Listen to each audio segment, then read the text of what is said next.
தாத்தாவுக்கெல்லாம் பெரிய தாத்தாவோட கோயில் இது அப்படின்னு சொல்லிட்டு தான் நமக்கு தந்தை ஆச்சாரியன் தான் என்னும் பொழுது ஆச்சாரியனுக்கெல்லாம் பழைய ஆச்சாரியனா இருந்த ஒரு பெருமகனாருடைய இடத்துக்கு நாம் வந்திருக்கிறோம். தில்லைவாழ் அந்தணர்களில் ஒருவராக இருந்தவர். நம்முடைய கைலாய பரம்பரை நந்தியம்பெருமானுடைய நந்தம் குருமரபுக்கு எல்லாம் முதல் குருநாதனாம் நந்தியம்பெருமான் சொல்கிறார்கள். அந்த நந்தியம்பெருமானுடைய உபதேசத்தை கேட்டு தான் இறைவனை பற்றின செய்திகள் சிவஞான போதம் உலகத்துக்கு வருகிறது. ஆரணம் ஆகமங்கள் அருளினால் உருவு கொண்டு காரணன் அருளானாகில் கதிப்பவர் இல்லையாகும். நாரணர் முதலாய் உள்ள சுரர் நரர் நாகருக்கெல்லாம் சீரணி குரு சந்தான செய்தியும் சென்றிடாவே அப்படின்னு சித்தியார் சொல்லுகிறது. சீரணி குரு சந்தான செய்தினார். இறைவனை பற்றின விஷயங்களை இறைவன் திருவடி உபதேசம் மூலமாகத்தான் கொடுப்பார். அப்படி இறைவனை பற்றின விஷயத்தை நம்ம போல உயிர்களுக்கு இறைவன் நந்தியம்பெருமான் மூலமாக தான் கொடுப்பார். சரிதானே? நந்தியம்பெருமான் அவருக்கு கீழே இருக்கக்கூடியவர்கள் சனகாதி முனிவர்களுக்கு உபதேசம் பண்ணுகிறார். அதில் நம்முடைய இந்த திருக்கைலாய பரம்பரை என்பது சனத்குமார முனிவர் அவருடைய பரம்பரையில் வருகிறது. அப்போ நந்தியம்பெருமான் சனத்குமாரர் அகச்சந்தான குறவர்களில் சத்தியஞான தரிசினிகள் என்கின்றவருக்கு உபதேசம் பண்ணுகின்றார். சத்தியஞான தரிசினி பரஞ்சோதி அவருக்கு கீழே நிறையா இருப்பாங்க. அதில் ஒருத்தர் நமக்கு தொடர்பில் இருக்கிறாங்க. இந்த நந்தியம்பெருமான் சனத்குமார முனிவர் சத்தியஞான தரிசினி பரஞ்சோதி இந்த 4 பேரும் அகச்சந்தானம், அதாவது கைலாசத்தில் இருக்கிறவங்க. இன்றைக்கு இருக்கிறாங்க கைலாசத்தில் அவங்க. அப்போது கைலையில் இருக்கக்கூடிய பரஞ்சோதி முனிவர் ஒரு நாள் தென்னகத்துக்கு ககன மார்க்கமாக ஆகாய மார்க்கமாக சொல்லும் பொழுது பெண்ணாகடத்தில் நேற்று நம்ம அங்கே தொடங்கணும் இல்லையா? நேற்று மெய்கண்டாரத்துறை பிறப்பு பத்திரத்தில் திருவங்காட்டில் தொடங்கணும். இன்றைக்கு நம்ம நடராஜ தரிசனத்துக்கு முன்னாடி நிறைவு பண்ண போகிறோம். அதில் சந்தான செய்தி திரும்ப ஆச்சாரியர் தொடர்பே நமக்கு வருது பாருங்க. அப்போ மெய்கண்டாருடைய அந்த கைலாய தொடர்பு ஏற்படுகிறது. அந்த பரஞ்சோதி முனிவருக்கு ககன மார்க்கமாக இருக்கக்கூடிய ஆகாய மார்க்க பயணம் தடைப்பட்டதுனால என்ன என்று யோசித்த பொழுது கீழே இருக்கக்கூடிய 2 வயது குழந்தை சேதவன பெருமாளுக்கு உபதேசம் பண்ணு ஒன்று சாமி ஆக்ஞை கொடுத்தார். உடனே அவருக்கு உபதேசம் பண்ணார் சிவஞான போதத்தை. தன்னுடைய ஆச்சாரியனாகிய சத்திய ஞான தரிசினி, சத்தியஞானம் அப்படின்னா மெய், தரிசினா கண்டவர், அதை அப்படியே தமிழ் படித்து மெய்கண்டார் என்று இந்த பிள்ளைக்கு பெயர் வைத்தார். அந்த மெய்கண்டாருக்கு 49 சீடர்கள். அந்த 40, அதாவது சிவபெருமான், அவருடைய சீடர் நந்தியம்பெருமான் மூலமாக 3 பேர். அதில் இப்போது மெய்கண்டார் பூத பரம்பரையை உலகத்தில் மனிதர்களில் ஒரு ஆச்சாரியனாக தோன்றிருக்கிறார். இந்த மெய்கண்டாருக்கு 49 சீடர்கள். அதில் தலைமைச் சான்றவர் அருணந்தி சிவாச்சாரியார், திருத்துறையூரை சேர்ந்தவர். அதான் நம்முடைய சித்தியார் நூலை நம்ம கொடுத்தவர். பார்விருத்த நூலை எல்லாம் பார்த்தறிய சித்திகளே ஓர் விருத்த பாதி போதும்னு சொல்லுவாங்க. சித்தியார் ஆசிரியர். அவருடைய சீடர்கள் பல பேர். அதில் ஒருவர் பெண்ணாகடம் மறைஞான சம்பந்தர். அந்த மறைஞான சம்பந்தர் எந்த நூலும் நமக்கு செய்யலாம், நமக்கு தெரியும். சரிதானே? அவர் தில்லையில் திருக்கலாஞ்சேரியில் அடக்கமாக இருக்கிறார். அவர் அந்த பெருமகனார் இங்கு வீதியில் சுற்றி வரும்பொழுது ஒரு நாள் தில்லைவாழந்தர்களில் உமாவதி தீட்சிதர் என்கின்ற பெருமகனார் அவர் பல்லாக்கில் சாமிக்கு உற்சவம், முறக்காரர் அன்னைக்கு அவர் முறை முடிச்சுட்டு வீட்டுக்கு போகிறார். அப்போது அந்த காலத்தில் தீட்சிதர்களுக்கெல்லாம் முறக்காரவங்களுக்கு பல்லாக்கு சிவிகை மரியாதை தீப்பந்தம் எல்லாம் உண்டு.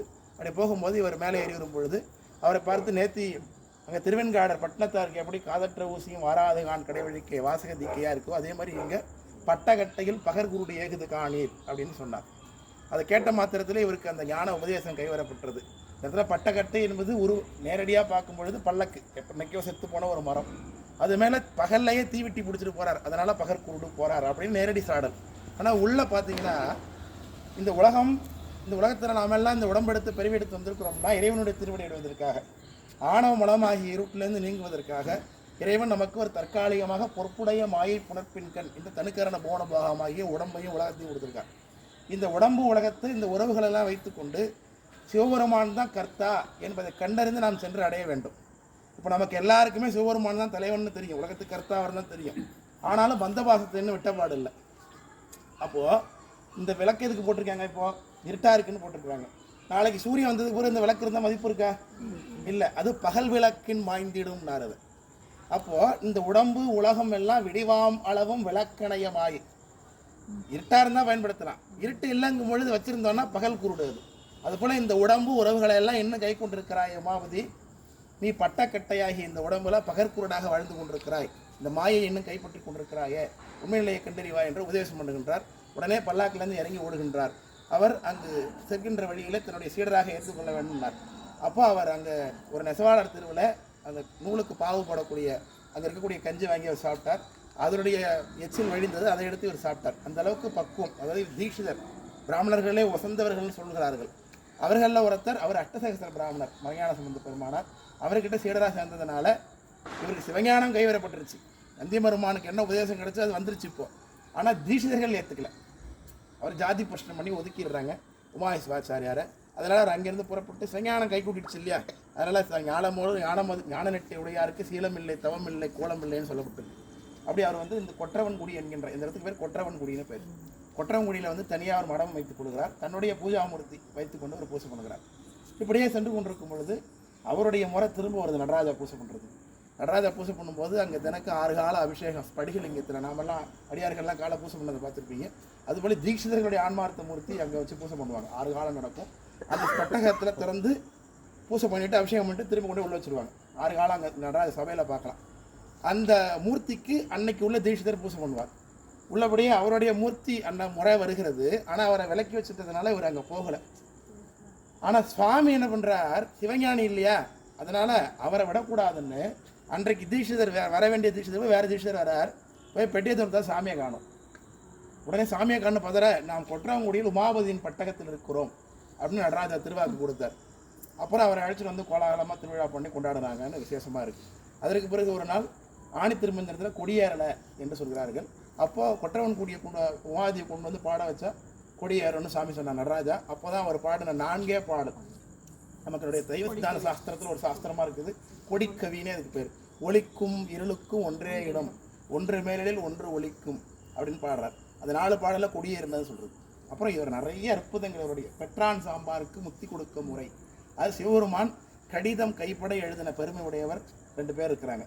அதில் ஒருத்தர் சேரமான் பெருமாள் நாயனார், அவருக்கு சாமி கடிதம் எழுதி கொடுத்துருக்கார். அதுக்கப்புறம் இவருக்கு எழுதி கொடுத்துருக்கார்.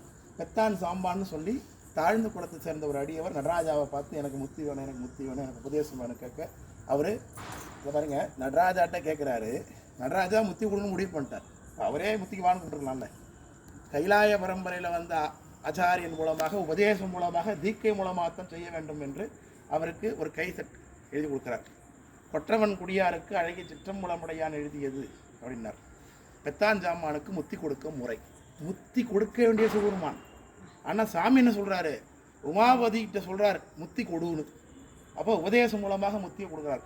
அந்த சீட்டை பார்த்த உடனே அவர் உபதேசம் பண்ணார். அதாவது உபதேசம் வாங்குறதுல ஞானதேக்கியானவர்களுக்கு முக்தி, அத்வா சுத்தின்னு அதுக்கு பேர். அத்வாக்கள்னா 6 அத்வாக்கள் இல்லையா, மந்திரம் பதம் வண்ணம் அப்படின்னு சொல்லுகின்றோம். அதில் 6 அத்வாக்களையும் சுத்தி பண்ணுறது தான் நிர்வாண தீக்கைன்னு பேர். இந்த நிர்வாண தீக்கை நடந்த உடனே முக்திக்கு போகணும் பக்குவான்மாவாக இருந்தால். ஆக போகலை என்னும் பொழுது அவர்களுக்கு பக்குவ குறைபாடு இருக்குன்னு அர்த்தம். அதனால தான் அதை மந்தம், மந்ததரம், தீவிரம், தீவிரதர பக்குவம்னு சொல்கிறார்கள். அப்படி தீவிரதர பக்குவம் உடையவராகிய பற்றான் சாம்பான் உமாபதியாரிடத்து உபதேசம் கேட்ட மாத்திரத்தில் முத்திக்கு போயிட்டார். உமாபதியார் இருக்கிறார், அவருடைய சீடராக இருந்த அவரும் முத்திக்கு போயாச்சு. இப்போ பிறகு வழக்கு வருகிறது என்று சொல்கிறார்கள். அரசனிடத்தில் சென்று அவருடைய மனையாட்டி என் கணவரை காணோம், ஏதோ பண்ணிட்டாங்க மடத்தில் அப்படின்னு சொன்ன உடனே அப்புறம் சாமிகிட்ட கூப்பிட்டு விசாரிச்சோடனே தீட்சை கொடுத்தோம், முக்திக்கு போயிட்டார் அப்படின்னு. உலகம் ஏற்றுக்குமா அதை? அப்போது எனக்கு புரியுது சுவாமி, ஆனால் உலகத்தார் புரிஞ்சிக்க மாட்டாங்க இல்லையா. அப்போ இந்த கூட்டத்தில் யாருக்காவது ஒருத்தவங்க முத்தி கொடுத்து காட்டுங்க நான் அரசன். அப்போ பார்த்தா பெற்றான் சாமானு போல் உபதேசம் கொடுக்கலாம், ஆனால் அவர் போல் பக்குவம் இருந்தாலும் முத்திக்கு போவாங்க. அப்போ இவருடைய பூசாமூர்த்தி தினைக்கும் பூசை பண்ணக்கூடிய அந்த பூஜாமூர்த்தி இருக்கக்கூடிய நிர்மால்யம் வழியிற இடத்துல ஒரு நீர்முள்ளி செடி, அந்த நிர்மால்யம் பட்டு பட்டு பட்டு பட்டு அந்த நீர்முள்ளி செடி பக்குவமாக இருந்த ஆன்மாவாக இருந்ததாமா. அதுக்கு உபதேசம் பண்ணோடனே அது அனைவரும் காண முத்தி நோக்கி சென்றது என்று பலவிதமான அற்புதங்கள் நிகழ்த்தியவராக இருக்கிறார். இவர் பாடிய நூல்களில் பிரதானமான நூல் சிவப்பிரகாசம் நம்மக்கிட்ட இருக்குது. நம்முடைய சைவ சித்தாந்த சாஸ்திரங்கள் 14, அந்த 14 பெரும்படியாக இருக்கக்கூடிய 8 சாஸ்திரங்கள் நமக்கு ஆச்சாரியன் அருளி கொடுத்துருக்கிறார். தீட்சிதருடைய தொடர்பு நமக்கு இருக்குது. 8 சாஸ்திரங்கள், அந்த 8 சாஸ்திரங்கள் சிவப்பிரகாசம் தலையாயுது. அதை படிக்கிறதுக்காக தான் மற்ற 7 சாஸ்திரங்கள். திருவருட்பயன், கொடிக்கவி, சங்கற்ப நிராகரணம், நெஞ்சு விடுத்துது, போற்றிப்பகரோடை, வினாவென்பா, இப்படியாக இருக்கக்கூடிய நூல்களெல்லாம் சாமி அருள் பண்ணியிருக்கிறார். இது இல்லாமல் குஞ்சிதாங்கிருஸ்தவம் என்ற ஒரு வடமொழி நூலையும் நடராஜாவுடைய தூக்கிய திருவடி மீது பாடியதாக சொல்கிறார்கள். பல அற்புதங்கள். நடராஜாவே ஒரு முறை கும்பாபிஷேகத்தை ஒரு மந்திரவாதி பந்தனம் பண்ணிட்டான, குடத்தை நடத்த முடியாத அளவுக்கு. அப்போ இவர் தான் அதை நீக்கி கொடுத்தான்னு சொல்கிறாங்க. நடராஜா கோயிலில் பார்த்தீங்கன்னா மேற்கு கோபுரத்துக்கிட்ட ஒரு பிளத்வாரம் இருக்கும், அது போட்டு மூடி வச்சுருப்பாங்க. அது வழியாக உள்ளே பூந்தாக்க கைலாசத்துக்கு போயிடலாமா. அது வழியாக அடிக்கடி கைலாசத்துக்கே அவர் போயிட்டு வருவார்ன்றலாம் சொல்கிறார்கள். இப்படி பலவிதமான அருளாளர்கள்லாம் செய்கிறார். இப்போ இவர் இந்த கைலாய பரம்பரையில் தொடர்ச்சியாக இருக்கிறார். இப்போ இவர்கிட்ட சீடர்கள் இருக்கிறாங்க பாருங்கள். இந்த சீடர்களில் இவர் கூட மறைஞான சம்பந்தர், இவருக்கு ஆச்சாரியர். மறைஞான சம்பந்தர் கூட மொழி மறைஞான சம்பந்தருக்கு கூட இருக்கக்கூடிய கீழே இருந்த இவருடைய கூட படிச்சிருப்பாங்களே சகமானாக்கர்கள். இப்போ நீங்கள்லாம் ஒன்றா படிக்கிறீங்க, சகமானாக்கர்கள். அப்போ இவர் கூட படித்தவரில் அடுத்தவர் அருள் நமச்சிவாயர்னு பேர், அல்லது மச்சு செட்டியார்னு சொல்லுவாங்க. எப்போதும் வீட்டில் மச்சில் இருந்து கொண்டே சிவஞான சாதகம் பண்ணி கொண்டு இருப்பார். அதனால் மச்சு செட்டியார்னு பேர். அவருக்கு அடுத்து அவர் தான் உமாவதி சிவம், அருள் நமச்சிவாயர், காழி கங்கை மெய்கண்டார், காழி சிற்றம்பல நாடிகள், பழுதைக்கட்டி சம்பந்த பண்டாரம், சிவபுரம் ஞானப்பிரகாசர், சிவபுரம் தத்துவ பிரகாசர், செட்டித்தெரு ஞானப்பிரகாசர், கமலை ஞானப்பிரகாசர். கமலை ஞானப்பிரகாசர் சீடர் நம்முடைய தர்மியாதன குருமுதல்வர் குருஞான சம்பந்தர். விளக்கம் புரியுதுங்களா? இப்போ உமாவதி சிவத்திட்ட தான் தர்மியாதனத்துடைய பரம்பரை வருகிறதுங்கிறத சொல்கிறேன் அவங்கள்ட்ட. சிவபெருமான்கிட்டேருந்து தொடர்றது. சிவபெருமான் நந்தியம்பெருமான், நந்தியம்பெருமான் சனத்குமார முனிவர், அவர்கிட்ட சத்தியஞான தரிசினி, அவர்கிட்டேருந்து பரஞ்சோதி முனிவர், அவர்கிட்டேருந்து மெய்கண்டார், அருணந்தி சிவாச்சாரியார், மறைஞான சம்பந்தர், உமாவதி சிவம், அருள் நமச்சிவாயர், காழி கங்கை மெய்கண்டார் திருகாழியை சேர்ந்தவர், காழி சிற்றம்பல நாடிகள், பழுதைக்கட்டி சம்பந்த முனிவர். இதில் காழி சிற்றம்பல நாடிகள் இருக்கார் பாருங்க. சிறுகாழியில் தான் அவர் பிறந்தார். ஆனால் எப்போதும் சிற்றம்பலத்தையே நாடி இருப்பாராம். அதனால் அவர் பேர் சிற்றம்பல நாடின்னு பேர். இவர் தான் சித்தர்காடு என்று நேற்று கேட்டாங்களே அம்மா. சித்தர்காடுங்கிற தளத்தில் அங்கே மாயத்தில் அடக்கமாயிருக்கிறார். 63 சித்தர்களோடு சேர்ந்து அங்கே அடக்கமாயிருக்கிறார்.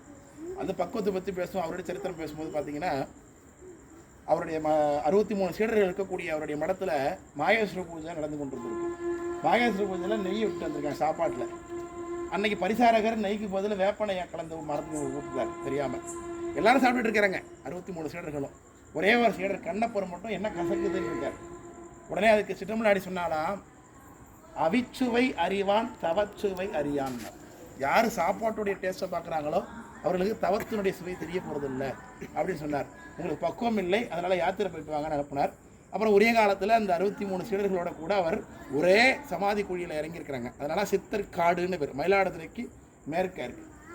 இப்போ அவருடைய சீடர் ஒருத்தர் இருக்கார். அவர் பழுதைக்கட்டி சம்பந்த பண்டாரம்னு பேர்.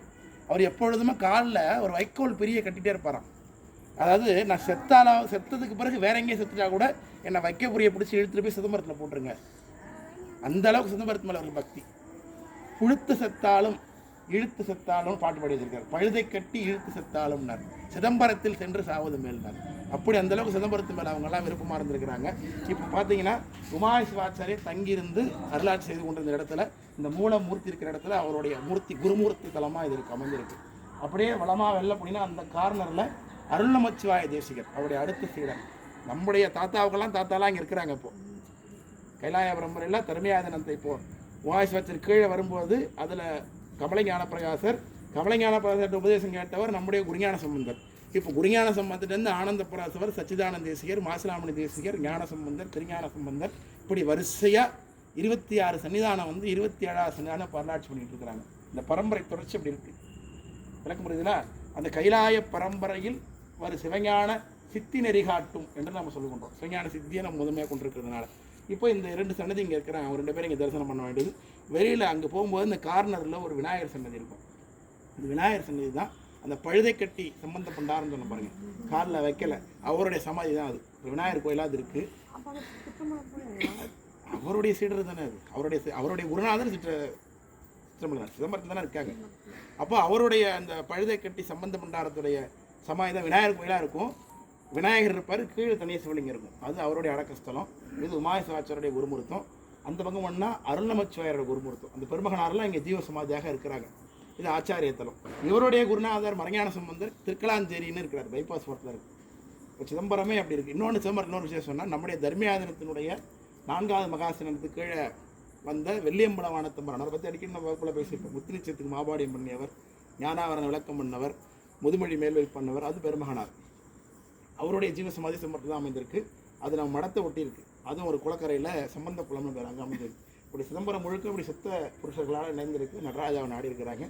நமக்கு ரொம்ப விசேஷமான தலம் இது. ஏன்னா தர்மியாதன தொடர்பு நீங்கள் எல்லாருமே இருக்கிறீங்க. அப்போ நம்ம எல்லாம் இங்கே தீட்சா இருக்கணும். நமக்கெல்லாம் தீட்சானவர்களுக்கு பூர்வ பிறவி கிடையாது, பூர்வ பெயர் கிடையாது, பூர்வ ஜாதி கிடையாது.